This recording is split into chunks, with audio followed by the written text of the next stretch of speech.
That sounds like shit.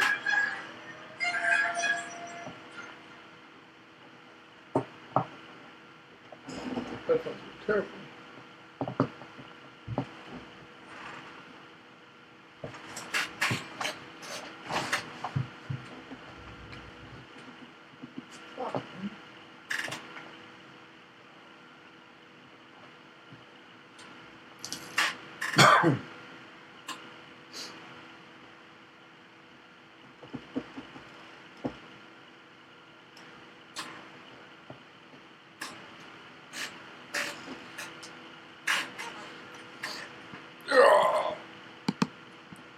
Where's all of our comments and shit at?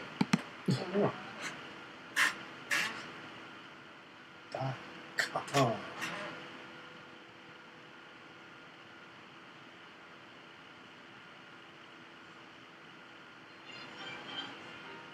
$230? $231? 231. Well, good afternoon. Saturday. I don't know. I kind of like this new Saturday gig, but Yeah. I don't know. It's different. Welcome, episode 231, a very special Sports Talk 916. Shut the door. The girls are being requested. Oh. Right. I was on the roll. There we go. All right. Very special episode of Sports Talk 916. I think I just said that. I'm Coach Greg. Over there is Mr. Chief, Greg Bowl. Oscar, you're absolutely right. He says sources say this will be the final episode of the year. Wow.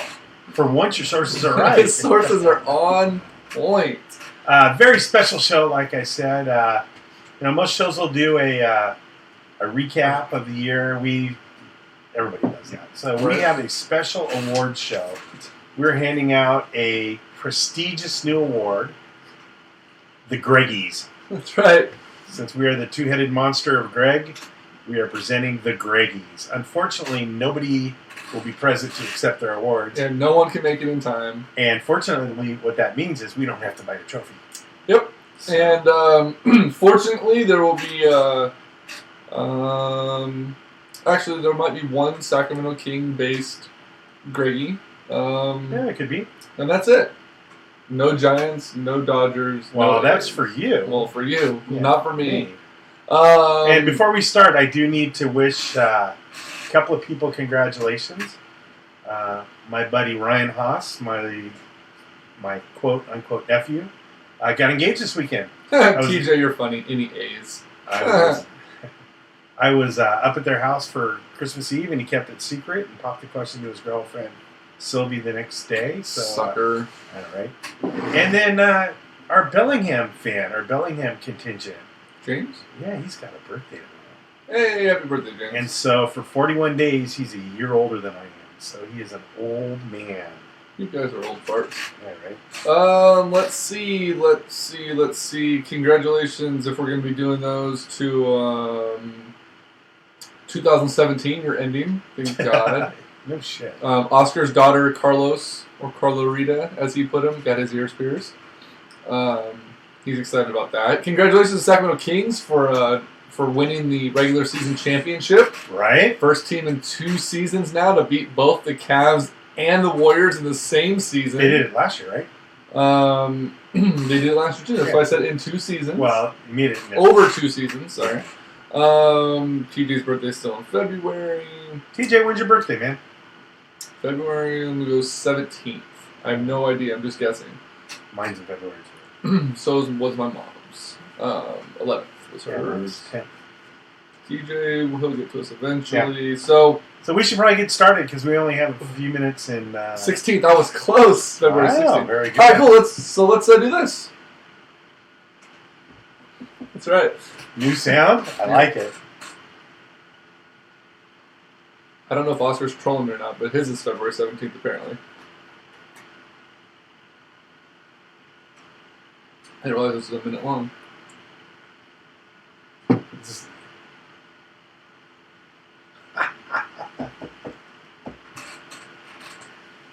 Somebody else literally at work today. Yes, I did.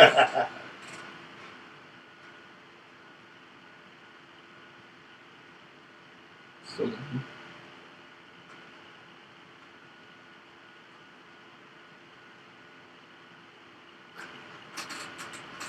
It's fitting. Yeah, it worked out perfect. All right, studio audience is a little worked up today apparently, Yep. but all right, so let's do a quick Rochambeau to see who picks the topic first, then we'll go from there. I don't know what that is. Is that like a needle? There we go. Let's try it. 1, 2, 3. All right, cool. We'll go first. Friends reference if you don't know what it is. Suck one. Let's start off with Team of the Year. Okay. And since I picked the category, I will let you go first. Oh, okay. So, I have. Sorry. Oscar says paper beats Raiders. He's a Raider fan, so he can make that joke. Okay, so I have 3 teams and an honorable mention tonight. You actually printed shit out? Good It's Lord. working, man. All right, take this seriously. We're on a national radio show now. That's right. So my teams of the year, starting off with your New England Patriots with a great comeback and Super Bowl championship. Your Golden State Warriors, and that's dedicated to Keith Chogunitis for winning the NBA title.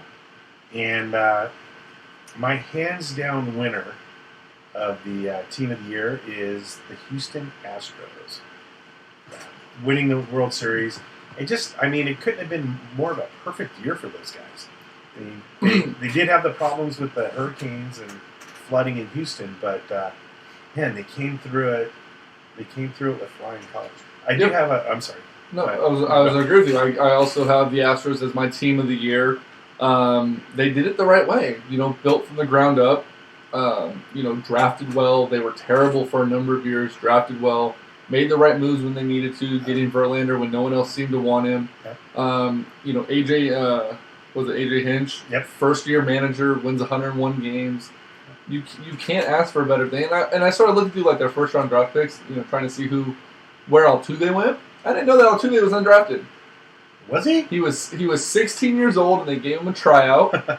And he played in a couple Venezuelan winter ball seasons, and he did really well. And in 2007, they offered him a contract and called him up. And he still hasn't grown since he was And he's 16. still the same height as when the day that they offered him a deal. So Now I do have an honorable mention, mhm. and this easily could have been the team of the year, and that is the Sacramento's own Del Norte Dolphins. Oh Jesus Christ! No, Wait a minute, 3rd year in a row. I'm just kidding. That's. Give me the Dolphin. Give me the Dolphin. I want the Dolphins in.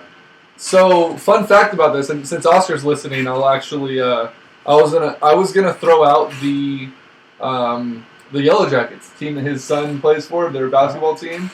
Those kids traveled all over the country, playing kids that are much bigger than them, much stronger than them, and continually just put up points and upsets in any city they were tasked to play in, and they were actually one of my honorable mentions as well. So, Oscar, you let Carlos and those boys know that we're thinking about them. Those guys are fun to watch. Yep, and our Dolphins won their league championship for the 3rd year in a row. We're in a three-peat, going for a quad-peat. Quad-peat. There we go. Quadriplegic. All right, here we go. Let's do, since we did best team, let's do worst team. Okay. So I get to go first? Yep. I don't think you're going to go the same route that I went on this, but my worst team of the year, the Greggy goes to the United States men's national soccer team. You fail to qualify for World Cup. You have no leadership, terrible coaching, veterans who don't veteran on the field. You have young kids that needed that veteran leadership that couldn't get it through. You lose to Trinidad and Tobago, who was already eliminated from World Cup qualification. Everything I read about that, they went into that lazy. They went into it assuming that they were going to get the win and make it to the Cup, and then they embarrassed the nation by getting knocked out of World Cup qualifying. United States men's national team, you are my worst team of 2017. See, they'll come up in a little while for me. I have them in another category. My worst team of the year is the Sacramento Kings of the National Football League. Cleveland. The Cleveland Browns. 0-15 this year, 1-15 last year. Drafted their, 17th straight quarterback in the first round. Can I make a prediction? Yep. Deshaun Kaiser will not be the starting quarterback game 1 next season. They will draft another quarterback. Go out on a limb And I'm gonna piggyback off of TJ. That quarterback drafted will not play for the Cleveland Browns. He's going to pull an Eli Manning and demand to be traded somewhere else. And they're going to pick up another quarterback at some point. I think they have Colin Kaepernick starting for the next season because there will be nobody else available. And it's Hugh Jackson's last opportunity to save that franchise and save his job. Yeah, there you go. So, have any honorable mentions? No, I only gave it to the United States men's soccer team. All right, I have a honorable mention, and it's the first mention of these guys, and that's our San Francisco Giants. Yeah, they, and I don't think they're really a bad team. I don't think they're a bad team. I think they just had crappy luck this year. Yeah, stupid injuries, guys going cold, just stuff that shouldn't have happened to anybody. So, my honorable mention, worst team, and maybe the team with the worst luck, I'm going to say is your San Francisco Giants. Yeah, and it doesn't help that you have to play against teams like Arizona and the Dodgers multiple times a season, and the Rockies, and everyone in the NL West was stacked, and it was just really difficult. Yeah, Bumgarner falling off a dirt bike, that doesn't help your situation out very much. And have an outfield that can't hit their weight. Mm-hmm. It was a bad year overall. That term has a whole different meaning for San Francisco Giants, doesn't it? Can you imagine if Pablo Sandoval could hit his weight? That would be spectacular. That would be amazing. All right, so there was our worst team of the year. Let's go. Because Oscar's still on, I hope he's still on. Let's go to Idiot of the Year. Idiot of the Year. And I'm not calling you the idiot, Oscar. I just want you to hear this one because, we've been supportive of you so far this episode. All right, so my nominees for Idiot of the Year. I have 2. I have 4. Okay, good. From the NFL. Okay. Roger Goodell. Ooh, that's a good one. And Jerry Jones. That's another good one. And I put them together because they need each other to be the Idiot of the Year. Okay. They feed off each other, and they. Good. You don't have my guy on your list. Okay. They feed off each other. They play Batman and Robin almost, or Batman and Joker. Okay. Just they need each other. So that's one of my nominees. My second nominee is Chris Forster. You know who Chris Forster is? He was the cocaine coach. He was the cocaine coach. I almost had him on my list as well. So Miami Dolphins offensive line coach that posted the video of the year. With him snorting coke with a hooker. In the training facility for the Miami Dolphins. Sending it to a hooker who got pissed off at him and put it on her Facebook page. So that was probably not the smartest thing in the world. All right, let's get to yours. Okay, and my number one idiot of the year, surprise, surprise, LeVar Ball. Yep. Let me tell you this, though. LeVar Ball did not... He's on my list as my mention here is not LeVar Ball. Because, for one, I feel that, as much as I hate the guy, LeVar Ball's a genius. Oh, I did. Yeah, he's a genius. He's that get the hell off my TV nomination of the year. But, in Oscar's the Beta hit it on the head. My idiot of the year is Oakland Raiders owner Mark Davis. You completely ignore your fan base. You completely ignore the city who has an option to try to build you a stadium. You chase the dollar signs to a market that is going to fail. And you relocate your team for the second time, well, technically third time. In the shadow of your dad and the burning flame.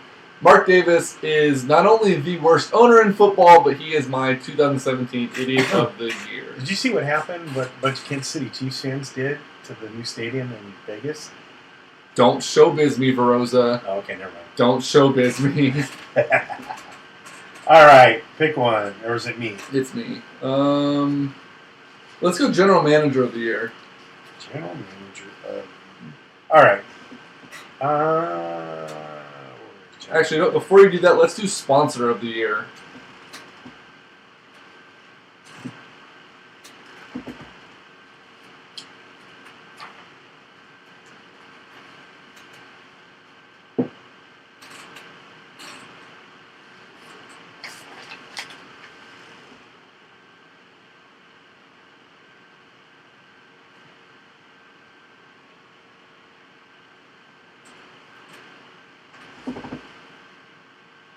What's up, Keith?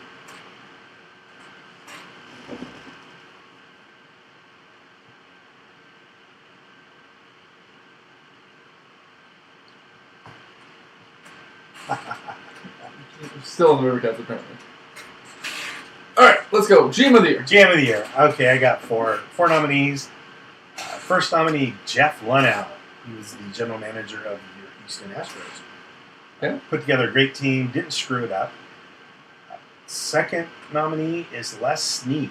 He's your LA Rams general manager. Definitely Did gets a great job putting together a team. If he was the person who fired Fisher, then he is 100% GM of the year. Then bravo to you. Third nominee, Danny Ainge of the Boston Celtics. He's one of my honorable mentions. Did a great job putting together that team. And my GM of the year, and you only have to say 2 words. Mm-hmm. And those 2 words are Jimmy G, but my GM of the year is John Lynch. I agree with you. Let's go ahead and give Keith Joganatis the Greggy for, how do we want to put this, supportive competition of the year. Keith's always been a good guy with us. He's listening, or he's watching right now while he's at work. He says, maybe Mike Barnbaum's New Year's resolution will be to become a Rivercats fan. Yes, love you guys, salute. Mike, you know how Mike is. He's not going to ever change a lead. He's a Nashville Sounds fan because, everyone on that team's been traded, and he loves them.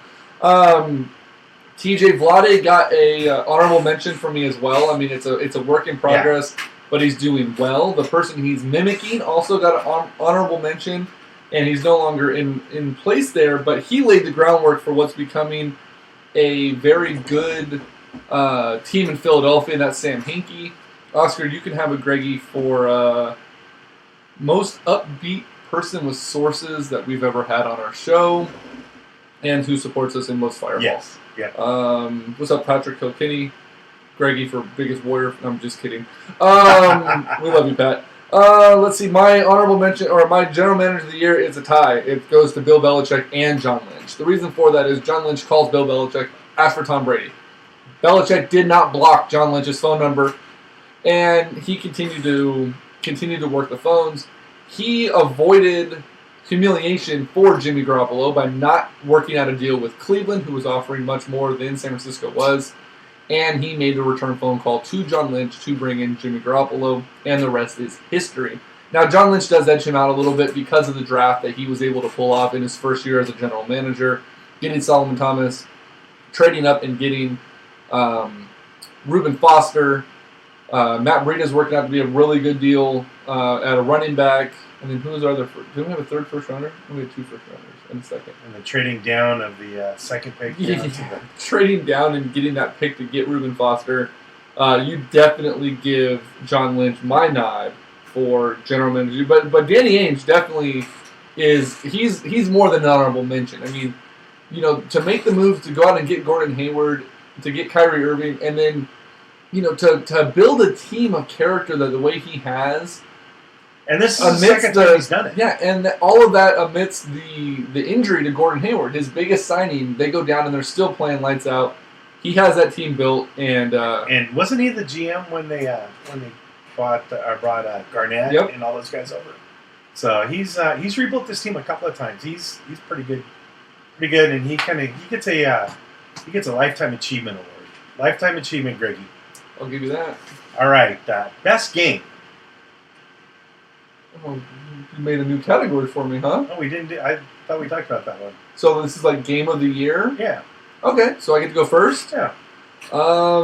Game of the year for me, and I'm sorry, Atlanta Falcons fans, is Super Bowl.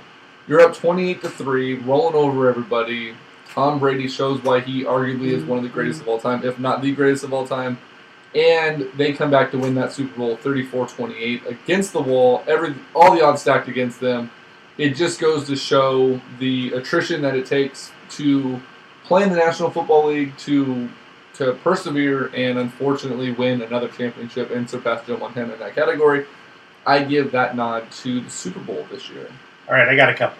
So my first... Can I make one more thing real quick that I forgot to mention it? On GM of the Year, while I gave Belichick a little bit of a bump, is because, and sorry Keith, I hate to do this to you, but because he was able to go out and claim Harrison off of waivers. Oh, yeah. Not simply for the fact that, now he has essentially a spy in the locker room. He has someone that can tell them everything about the Steelers. And he's a badass spy. He has a 39-year-old monster who wants to still play, who still can play at a high level, and just makes that defense even stronger. Yep. All right, so I have a couple of nominees. World Series Game 5. That was the 13-12, 10-inning game that went back and forth. Mm-hmm. LA was up. Game. Yeah, that was Kershaw and Keuchel started that game, and it ended up with 7 home runs and 13-12 Houston. Next game is the Clemson, Alabama National Championship. What a great game! Almost awesome. That would have made my list as well. Yeah. And I think my best game's going to go to that World Series game. That was a pretty exciting game, and it kept me up really late that night. Yeah, it really did too. So, good one. All right, let's do. Almost out of categories already, aren't we? No, I'll have to talk for real. You can probably feel good story of the year. I got a ton of these. Go ahead. Oh shit. Ton of these. There we go. Go ahead. I'm listening. All right, I had to get there. I mean, there's so much light in here that I can almost read it. All right, so our feel-good story of the year, obviously the Houston Astros, with all they went through in Houston, and with all the natural disasters, and coming from a team that had lost 100 games multiple times in a year. So they're my first nominee. And I really can't give one out. I'm just going to go through all these stories. The University of Iowa football team. Okay. Have you heard about this? No. So they started a new tradition this year, and their football stadium is built right next to a children's hospital. Okay. And so every game day, all the kids go up to about like the 10th, 11th, 12th story. Everybody in the football stadium, and I'm not sure when it happens, it might be at halftime or right before the game starts, they turn around and they wave to all the kids. That's cool. Very cool. So, well, before you do that, since we're talking just real quick, since we have to kill time, if we're going to do traditions, after the first quarter, we're just going to do a real quick spontaneous Greggy for for college traditions. It's got to be Texas A&M baseball. Have you seen what they do? Oh, is that the ball 1, ball 2, ball 3, so ball after a pitcher throws 4 consecutive balls, the crowd all chants until the pitcher throws a strike what ball they're on. So there's a famous video going around. The pitcher ends up throwing 8 in a row, and it literally they just continued on. It's ball 4, and he throws a pitch, ball 5, ball. I would love to see Rayleigh Field. Anyone in Sacramento, if you're listening to this, let's start that up. That would be amazing. Cool. Scott Brashauer, what's up, buddy? There you go. He might be MC of the year. You get a Greggy. Yeah. You get a Greggy, Scott. So that's after the first quarter of the game. Everybody turns around and waves. Let's see. The next feel-good story. James Conner. You know who James Conner is? No. James Conner played at University of Pittsburgh. Okay. Came down with cancer. Okay. In the beginning of his senior season. Came back to play at the end of his senior season. Okay. Got drafted by the Steelers. Made the team. And he rushed for about 150 yards this year. Basically as a change-up to Le'Veon Bell. And just got put on IR with a bum knee. But, dude, to come back from cancer and make an impact on an NFL team is pretty good. Cool. The Nashville Predators. That's a good one. I like that one. Nashville Predators. And that's into that one. Moving on. And Sergio winning the Masters. Sergio winning the Masters was cool. For me, it was hands down. It was, and I hate this. I hate this term. I hated it when Boston did it. I hate it now. Houston strong. Yeah. To me, it's just super gimmicky, but it works. It rallies the city. It rallies everybody. And the Astros is cool. Like the Astros winning the World Series, and in the way that they did, knocking off Boston, knocking off the Yankees, knocking off the Dodgers. They rally behind some really good baseball to win it. But what makes the whole Houston strong thing more impactful for me and gives them the Greggy for us feel good story of the year is JJ Watt. J.J. Watt rallying behind the city, trying to raise money. He set a goal for $200,000 for Hurricane Harvey relief, and ended up having to cut the donation window short because he was getting too much money, didn't know what to do with it. Ended up rallying the city and getting $37.4 million for Hurricane Harvey relief. That just makes you feel good. I mean, if any city in America needed a bath, it was probably Houston. I'm just kidding. But no, it was really cool to see, and them rallying together, it was awesome. And congrats to them. They get to kind of refocus on things, even for a moment, and get away from all of that. Houston is definitely the feel-good story of the year. Yeah, I agree with that. Also, feel-good story for the Las Vegas Golden Knights walking out with first responders from the shooting for their home opener. You know what? I was going to put those guys down. It's just a kind of a feel-good story from the beginning. Starting off as an expansion team, having the record that they do, the way they handle that concert backlash right event. Yeah, really good. Let's see. Let's do Clusterfuck of the Year.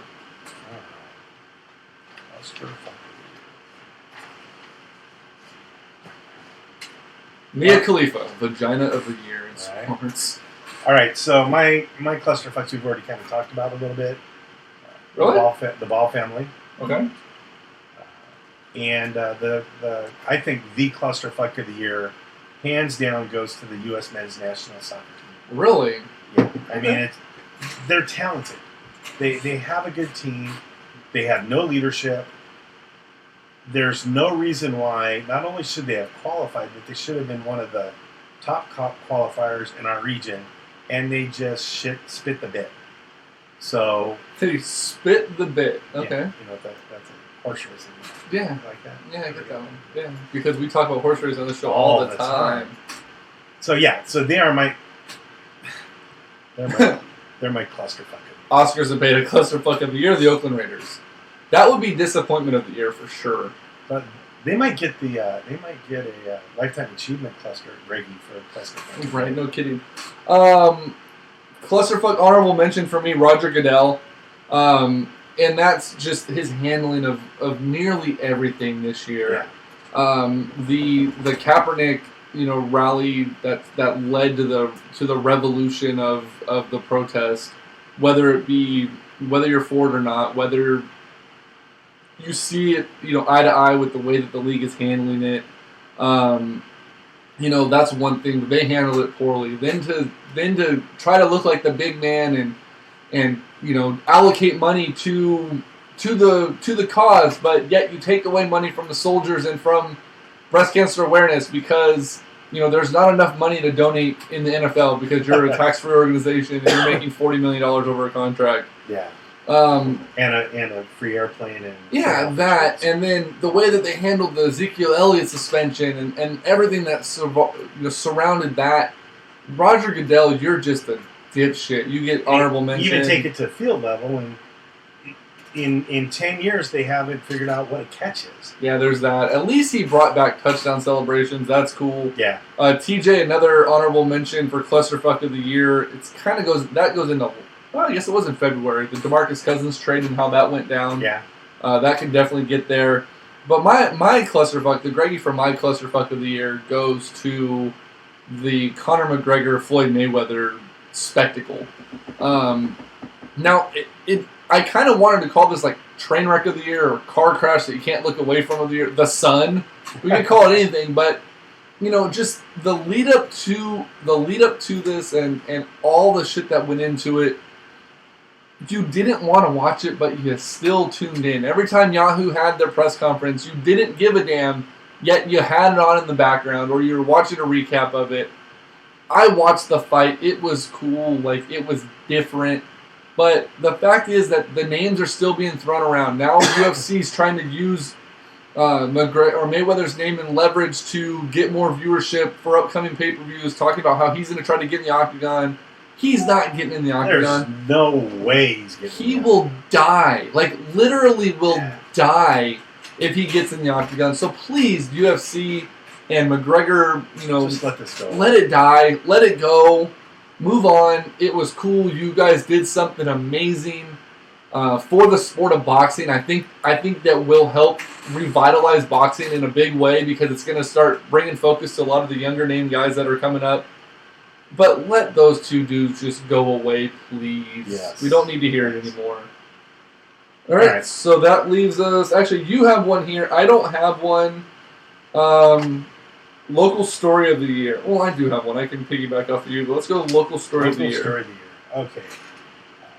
So Sacramento's fight to get the MLS. Which I would have loved to have an update for today, but nope. It's probably after the first of the year.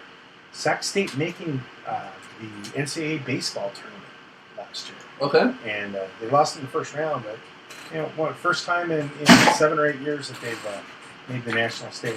What about football? What about football having the bad luck story of the year, not getting a bowl invite? Yeah. And my local story of the year is your Folsom Bulldogs. Nice. I don't live in Folsom. 16-0, won the state championship, 49-42. This decade, they are 111-9. Wow. And, this year, they outscored opponents 770 to 301. And I got to watch them play against Jesuit. They're badass. Nice. Local story for me, and this is on a much lower level. And if Oscar's still on, which I'm not sure if he is or not, but I was just watching the highlights of it today, and I wasn't even aware of this, but Cody Demps from Sacramento is currently playing for the Reno Bighorns, and he's tearing it up for the Bighorns. I would love to see him get a late season call up to the Kings, see if something can happen there. He's balling out of control. Sac State kid, I know he's been involved with Oscar's kids basketball and things like that in the past as well, so that's cool.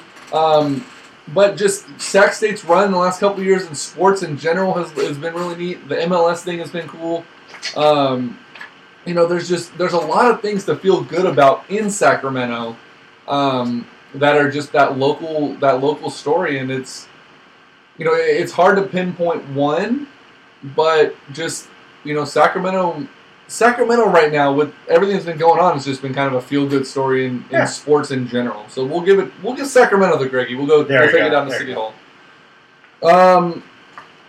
We got Idiot of the Year. We got that. Do you have Story of the Year? Overall Story of the Year? No. Okay.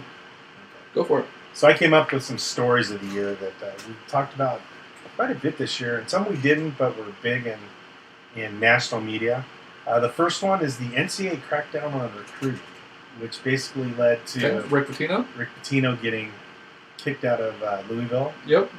And basically a Hall of Fame coach getting fired without any reason or without any cause or without cause. And, going on from there. Second story is Russia being banned from the 2018 Winter Olympics. It's a big one.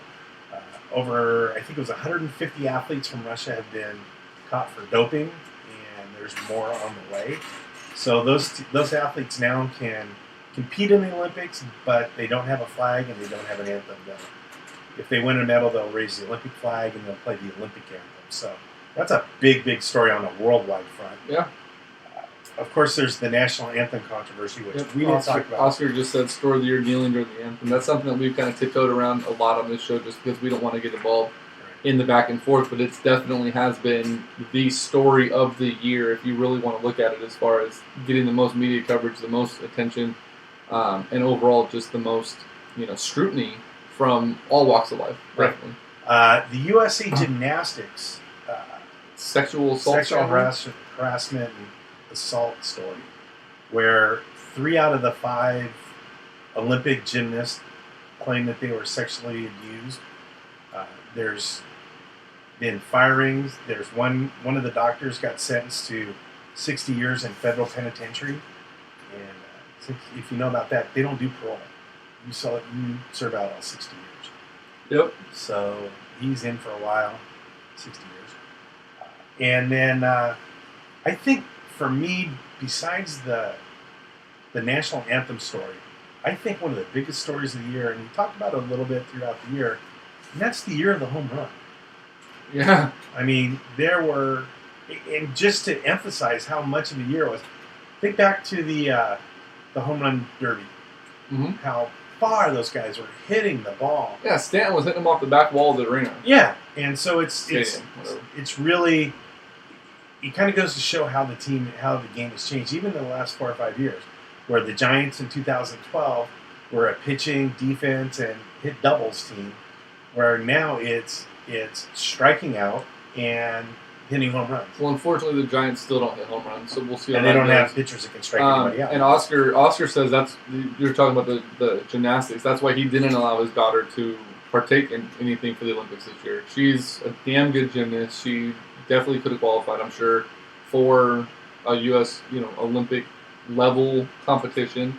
And if I remember right, it was around the time that she was looking into possibly qualifying and trying out that the scandal broke. So I definitely do not blame Oscar for that sport's had a lot of problems with that stuff for a long time, and abusing children, not just sexually but physically and mentally, with the amount of work that they require, the diet that they're required to keep, how weight is such an issue.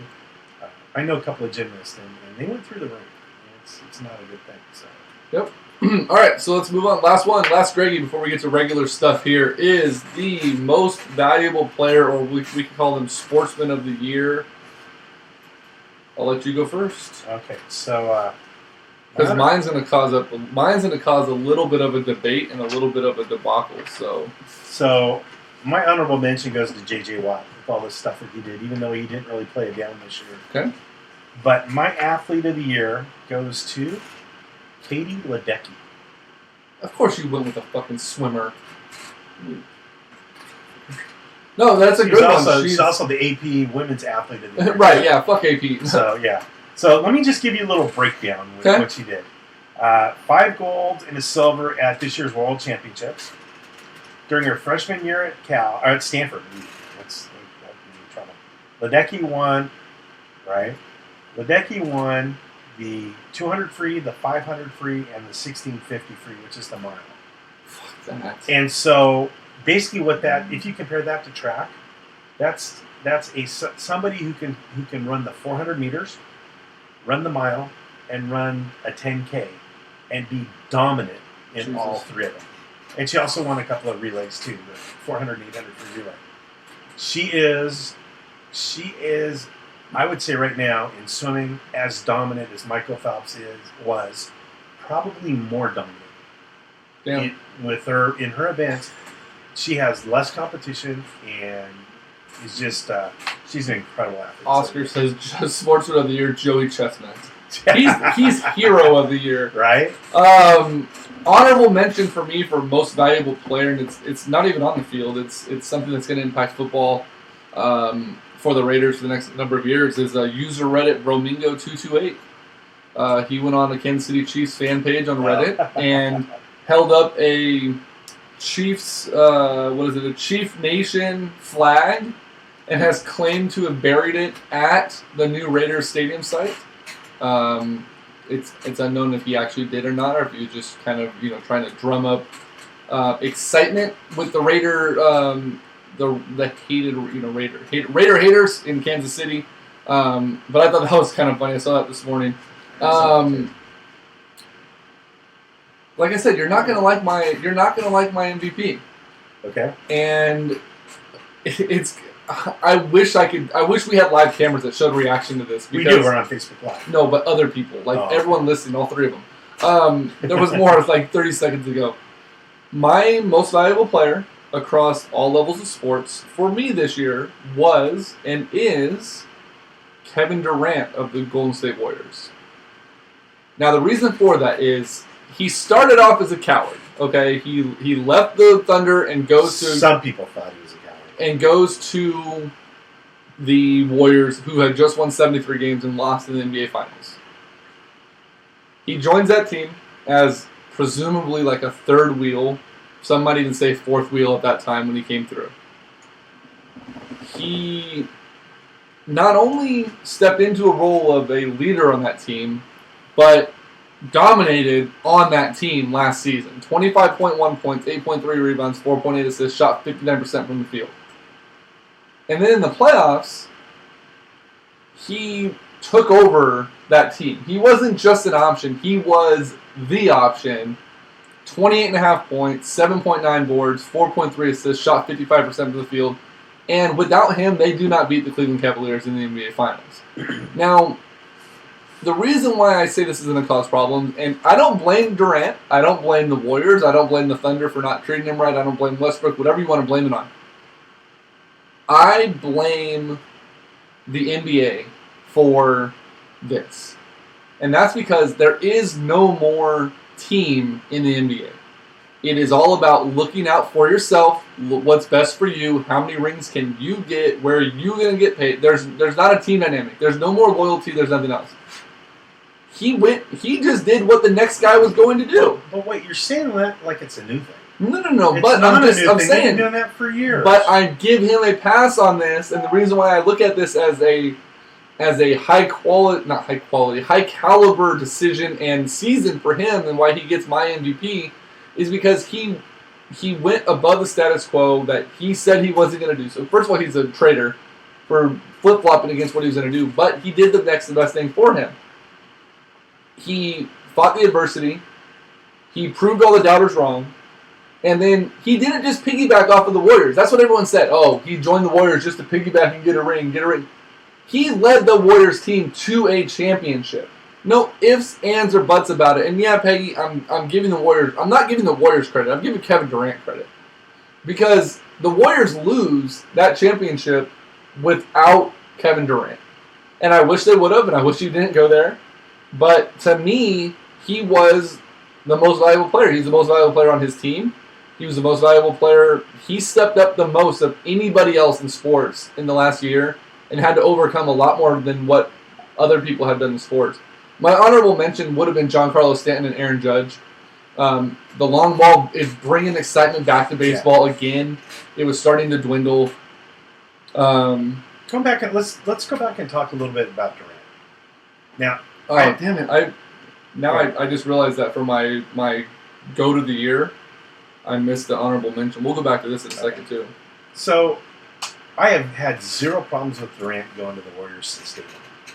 And anybody anybody in business, if you're working for, let's say you're working for McDonald's, right? And I can't see Oscar's faces on my phone for some reason, so I wanted to see what they were. It's the little swearing guy. Let's say you're working at McDonald's and you're making $10.50 an hour, which I guess is the new minimum wage. 11 if you have more than 25 people working for you. Okay, so you're making 11. Let's say that Wendy's offer. I fucking love Wendy's. Let's say they offer you the same hours. They'll give you bonuses for sales, and they're going to give you $18 an hour. Are you going to go? Yeah. Okay. So why? And you probably get free Wendy's on the clock. Right. So why would you get upset with Durant, who's going to a team that's better, for more money, better teammates around him that they'll be more successful? There's absolutely no everybody else, including Skip Bayless and Screamin' A. Smith, who that's a good name for him, who led the cause against how bad Durant was. He would do the same thing if Fox offered him twice as much money to go to Fox. Yeah. So, it pisses me off. So the Warriors had the balls to spend the money. And they had the cap room to spend the money, and they made the effort to go sign him. Everybody else could have done it, but they didn't. Right. So there's absolutely no reason to be upset with Durant. He's not a traitor. He's looking out for his own family. Yeah, there's not much difference between $20 million a year and $35 million a year. It's all just more millions. But in the long run, I have no problem with it. And I think everybody else in the world, given the same circumstances, would have done the same thing. Yeah, and like I said, you blame the NBA. You blame the other players. It has nothing to do with anything else. It's the way of the NBA, and you're going to see more of it, and you're going to see... Right, DJ? You're going to see more of this happening. You're going to see more big players switching, and it's going to ultimately ruin the NBA, is the way as I see it. It's going to start to dwindle it down, and it's going to suck. Well, I think there's one way to stop it, and that's to harden up the cap a little bit and lower it a little bit. We've talked about how you fix that, and I think our idea is paramount. If Durant is a free agent and the Sacramento Kings offer him, if the Warriors offer him 2 years at $25 million per, he has a 7-day moratorium to accept it. They allow a smaller market team to come in and offer him 2 years at $35 million per, because they're upping the initial offer from a bigger market team. That bigger market's offer is what impacts the smaller market team's salary cap. Yeah, sure, you're gonna pay $10 million more, but you're not gonna be hurt for having to overpay. Right. That's how you fix it. All these guys want money, so if you want to be able to let them make more money, and you balance out the teams, you allow the little guy to come in and throw more money around without it hurting them because they have to do it. Right. And there's no loyalty anymore. It's not. You're not playing for the name on the front of your chest. Everybody's playing for the name on the back of the jersey. I give it 5 years before players' names are on the front. It's going to happen. Yep. It's going to be the Sacramento LeBrons. I'd be okay with that. Yeah. Let's see. So there's that. The other honorable mention thing that I wanted to talk about for the goat of the year, or the sad story of the, whatever you want to call it, is Major League Baseball Hall of Fame voters. The fact that the steroid era is not in the Hall of Fame yet, to me, is stupid. It's a joke. There's no way to prove that people 50 years ago weren't doing something as a performance enhancer. And they were. We know they were. But they have to look at this as, without McGuire, Sosa, Bonds, Palmeiro, Clemens, who insert name here, without those guys, there's a very good chance that we don't have baseball. Or you know what we have? We have the NBA from 1975, where the World Series is going to be on tape delay at 11:30 at night. Because nobody gives a damn. Right. So put them in. Put a fucking asterisk next to their name if you have to. They still need to be in the damn Hall of Fame. Exactly. You bastards should be ashamed of yourselves. Bastards. You bastards. All right, that's our Greggies. There you have it. Fun. That was fun. Let's wrap up a few things that we do on a weekly basis before we end.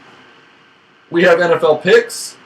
We have the Pick'em is in the That's true. Oh wait, we have interview of the year.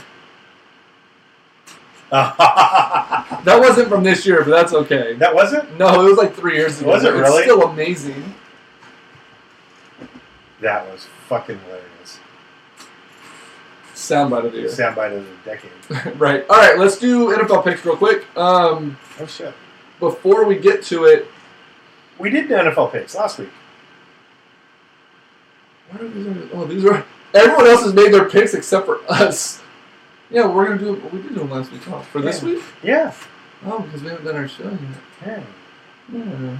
So we have playoff picks, but we can't do that. Right. We don't know who's playing. So, you want to just do our picks again? Because I don't remember. We can just put them in now? Sure, let's just put them in. All right, because I lost it. Year to date, though, as of right now, the standings are, let's see... And you never put that Atlanta pick in for me either. Yeah, I did. I got it in. Yep. You're at 155 total for the year. Josh Zimmerman and Tom Morgan are sitting at 154. Myself, Jaime Perez, and Mike Vanterpool are sitting at 153. TJ 151. James, you're rounding out the bottom of the ladder at 147. So it's going to come down to this. We need to have at least two differences this week to make a difference. And if we tie, pudding wrestling. Pudding wrestling? I don't know. I'm just thinking of something. All right. We'll have a one-legged standoff. Fuck. I told you I'm going to get you a shirt that says, "What are you looking at, you two-legged freak?" Cleveland at the Steelers. Steelers. I'm taking the Browns. I don't think the Steelers play anybody this week. Green Bay at Detroit. Both teams are out of it. Detroit. Taking Detroit. The Bears are at the Vikings. I'm going Vikings. So am I. There's nobody to play for. Cowboys, Eagles. I'm going Cowboys. I'm going Eagles. Nick Foles is going to play. Texans, Colts. Cowboys, shitty game that is. Great. I'm going to go with the Texans. So am I. Jets, Patriots in Foxborough.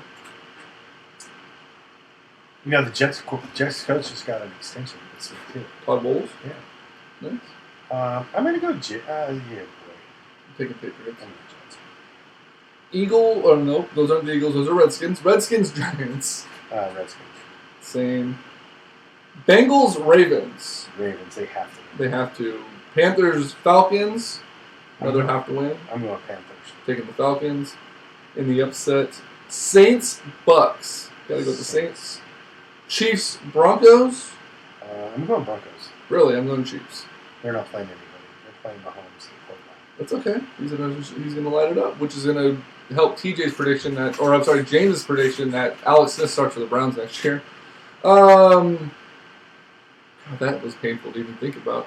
Jaguars at the Titans. I'm going Jacksonville. So am I. Cardinals, Seahawks. Taking the Seahawks at home. Yeah, Buffalo, Miami. Go Miami. I'm going Miami. Raiders, Chargers. Chargers. Same. And for the first time this season, and I say this again, the very first time this season, the road favored team is the San Francisco 49ers traveling to the Rams. The Rams are not playing anybody. I'm pretty sure Oscar Zepeda got called to be, or I'm sorry, Oscar, Ron, whoever's on here right now listening, they got called to quarterback because there's nobody else. I'm taking the 49ers to win another game. I am too. So there's your picks. The pick'ems, we have to give a big shout out. He's not watching right now. He's not listening. But Danny Brown, the Pittsburgh Steelers won our fantasy football league this year. He destroyed me in the championship game. None of my guys showed up. None of them decided to play. But first-year player in our league came through, basically almost ran the table. I think you beat him once and George beat him once. But he won the league, champion of the fantasy football season 5. So if Has it been 5 seasons already? Yeah. If you want to get in on it next year, let us know. We will have a few open spots, I'm sure, like we do every year. We do a live draft in August. It's always fun. Real quick, we have 8 minutes left. I want to talk something real quick. Is it time, and we're talking Kings basketball now, is it time to reconsider the fact that Dave Yeager has been penciled in as the Kings head coach of the future? No. Are you sure? Yeah. Because his rotations are garbage. He can't figure out how to play anybody. He, last night, starts Scal. Scal plays 8 minutes, scores 10 points, doesn't play the rest of the game. Carter plays like 40 minutes against the Cavaliers, and then doesn't play, which is understandable. I mean, he's old. He probably needs an extra 3 days or so to recover. But he starts Malachi Richardson against the Cavs. He has all these weird rotations. He doesn't know how to properly set lineups. At what point do you look at this and go, is it upper management telling him to play certain people? Is he literally just trying to figure out what to do with the rest of the guys? Like, what is it about Dave Yeager right now that's so... I mean, he got a fucking black eye from his French bulldog, for God's sakes. He looked like an idiot on the sideline yesterday. I heard about that. I didn't see the game. What is it that we do with him right now? Because Kings fans can't seem to hold their shit together. Not like they can anyways. No, they can't. But I'm starting to see more and more about Yeager, and it's starting to make more sense the more he continues on into this damn season.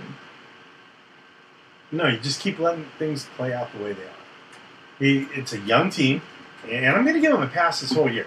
To me, he's got a free pass until next year. Next year, he's got to make some differences. Right now, I still think he's... Sorry, Oscar. Yeager shots? No. Oh, no, thank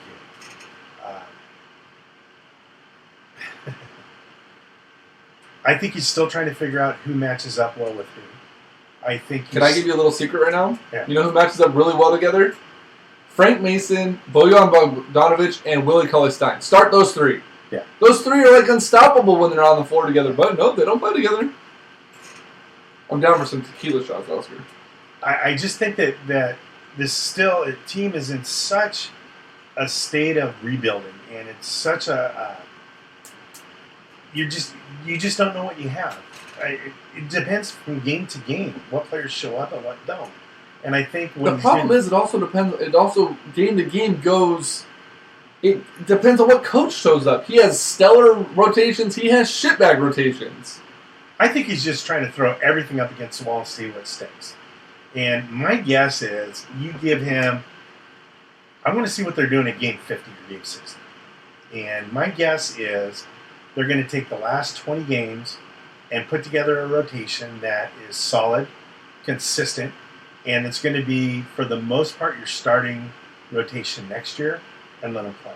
I think right now he's playing all the angles and trying to put all the numbers together so that last 20 games, he's got a rotation he can use. The thing that scares me is I don't want to keep with we have a bad season, we fire the coach.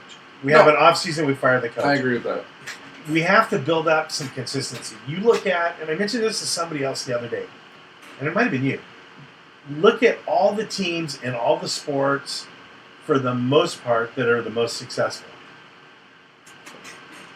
I was looking. You told me to look, so I was looking for him. Oh, okay. You have the Patriots. How long has Belichick been the coach? Oh, long time. Who's the most consistent team in the NBA? The Warriors. No, San Antonio Spurs. Oh, yeah, consistent. Yeah. I thought you meant old. You should have said old. I would have got that one. And Popovich has been coaching there for 20 years. Pretty sure he was our first coach ever. Could have been. I think he was been there since the inception. Baseball, you can't really say that because you could look at Bochy for baseball. Yeah, I mean Bochy's been around forever, but they had a shitty year this year. So yeah. Baseball's a little bit more interdependent on. I mean, players' performances. They play 700 games a season. Like, right, that was hard. And they can deviate from year to year. You could have a bullpen that does great one year, and next year they all suck. Same guys, they all suck. In basketball, it's going to be consistent. In football, Belichick he's got a system together that just doesn't fail. The teams that consistently throw out the coach when they have one bad season consistently lose. That's true. I'll give you that one. So I need to give him 3 years at least. 3 years? No, I'm just kidding. That's fine. Can I do real quickly one of these? Do we have 2 minutes left?